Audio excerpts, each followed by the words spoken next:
I'm super delighted and really excited and an honor to have my friend Jenny Turner from Lovejoy Real Estate here with me from Portland, Oregon. Hello, Jenny. Thanks so much, Mary. And they are traveling here. And I just took the opportunity because I thought it would be so cool to have you come into the studio because there are so many things that are alike in our markets and yet different. So talk about what's happening in your market because everybody wants to know. I mean, our market numbers are down, right? We don't have as many sales as we did this time last year. Sure. We both know, of course, that 2021 was just such an anomaly. Yeah. We can't measure things off of 2021. We're still up from where we were 2020 and 2019, so we're still seeing that trajectory. Yeah. But we aren't seeing things sell as fast. Houses are sitting on the market. Our averages in the market have gone to 28 days versus like 2 hours, right? For a while, I felt like it was like, where is it? Like it's already sold. It hasn't been here. So we are seeing a slowdown. Yeah. We're not seeing prices decrease overall. Flatten a little bit. Yeah. We are seeing a lot of price reductions, as I'm sure you are too. Sure. But that's just because sellers priced them too high to start. Like they didn't know and they aren't aware. Mm-hmm. I was talking to somebody and it's such an interesting dichotomy because sellers are still thinking it's up here, but buyers think it's like 2008 and they can like lowball and do whatever and seller can pay everything. And so trying to like meet in the middle right now is really hard. Yeah. And 28 days, I might add, is really not a long time in the market. It's not a long time. Like really, I know. You could have a baby in the time, Jenny, that it used to take us to sell when I entered this business. Right. So, but having said that, though, is it a little difficult to price? Oh, my God. Like, I've been doing this a long time. Yeah. I got licensed in 1998. I've never found it so hard to price because we go on the market with something that I think is priced very appropriately and it sits. And then something else comes on the market that I think, oh, we're pushing our luck. I prep my client and it sells in a heartbeat. So I don't know right now. I think it's a matter of it has to show really well. Like buyers have no tolerance for updates. I don't know if you're seeing that in our market, but in your market, but in our market, it has to be dialed in pretty perfect. Yeah, we are seeing that too. And that's a struggle for somebody that has a little bit of a project and then it is sitting on the market longer because they're, view or really low price or, I'm okay with a update, some kind of remodel. Yeah, you have the views going for you. We don't have nearly those kinds of views. So much water. I know. The water's good, but I'll tell you, your view in your home that I get to see all the time is amazing. We have trees. We do have trees in Portland. Yeah. It's funny because, we've been driving around and this morning all we did was drive around and look at houses and then like pull it up on Zillow and look at the prices because it's interesting, right? In a different market. Sure. What does your money buy you and what can you do and what can you get? And your market's very different from ours because you're a second home market, right? Yes, right. We're primary residences mostly. Yes. Well, I love that. And I think you said something today when you went to that lot that was $3.1 million. It was beautiful. I would take it. Yeah, right. The price may have not have been what you wanted to pay, but yeah. Jenny, you are a hugely successful broker, owner of a brokerage, and also a team. Tell everybody what it takes to do that. It's a lot of work, Mary. You know that. But I mean, somebody just told me that I really liked growing people. And I think that's the secret to running a team is I do like growing people. 2/3 of our agents have never worked this market. So we're now having different conversations around how do you talk about price reductions? How do you talk about seller closing costs or a 2-1 buy down or things that are different in today's market that you and I both know because we were selling in 2009, right? Right. But these guys are all newly licensed. They've been selling 3, 4, 5 years. They haven't dealt with this. It's also a harder market to be an agent in right now. I love personally this market where we can write one offer and get it accepted. Like that's fabulous. Yes. But it's harder in different ways. And so you're having to really dig in and work hard.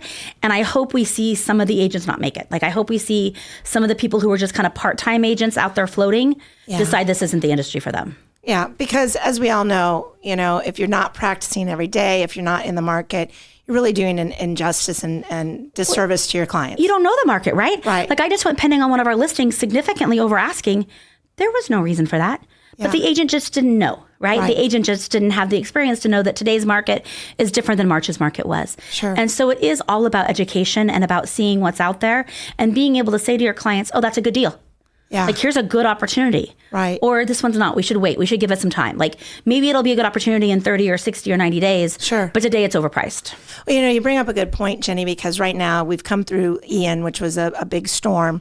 And, there are some really great values that investors are jumping into in some of those devastated areas because the strategy there is buy and hold. And then, or if it wasn't devastated, they're willing to buy it until the stuff rebuilds around it and just enjoy it during that time. So it's knowing that and helping your investors or clients get through whatever that market is and whatever they need to do. It's all about education, right? All we do is educate our clients, whether that's our sellers or our buyers.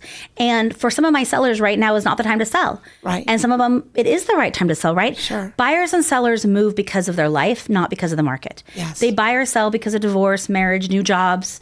All those things matter. Those things don't change in a different market. We just have to, at least in Portland, we have to redefine motivation a little bit. Motivation used to be, I want a bigger backyard. Yeah. And now motivation is, I had a third kid. Like it's a different thing there. Yeah. So defining that motivation and working with our clients on what's important to them has been paramount to success right now. I love that. One last topic, because it's on everybody's mind. How is interest rates affecting your market? Or is it? I mean, of course it is, because unfortunately, Portland's median price is about Portland's average sales price is about $625. Okay. And so we had a bunch of clients a year and a half ago that were approved at like $400,000, $425. Right. You can barely buy a house in the Portland market at $425. You can, though. Right. Now those same buyers at 7% interest no longer qualify for $425. Sure. And they can't buy a house based on the current interest rates. So those buyers are going to have to wait it out. I'm really encouraging, though, buyers to jump in and buy anything.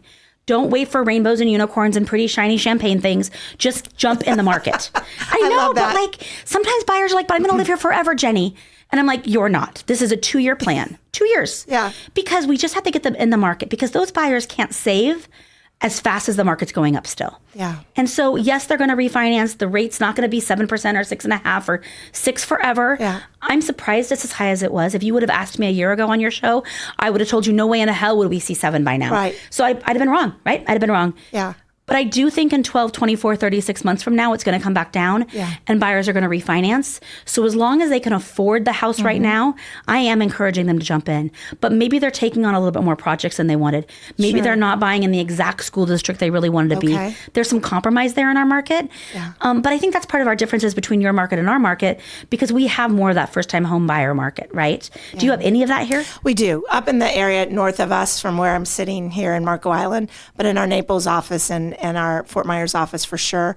But at the end of the day, I think you said it right. Helping people find what they want in a home and for the reasons they want to get there, marry the house, date the rate, and the rate will come down. Trust us on that.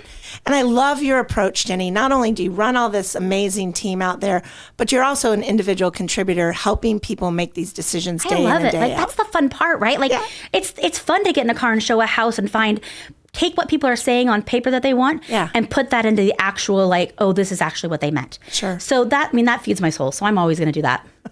You heard it here first. You know what feeds your soul. And again, I'm Mary Bartos of the Bartos Group and my dear friend, Jenny Turner from Lovejoy Real Estate. And we can't wait to see you the next time here in either Portland or Marco Island, Naples, Southwest Florida. Thanks so much, Mary. You're welcome.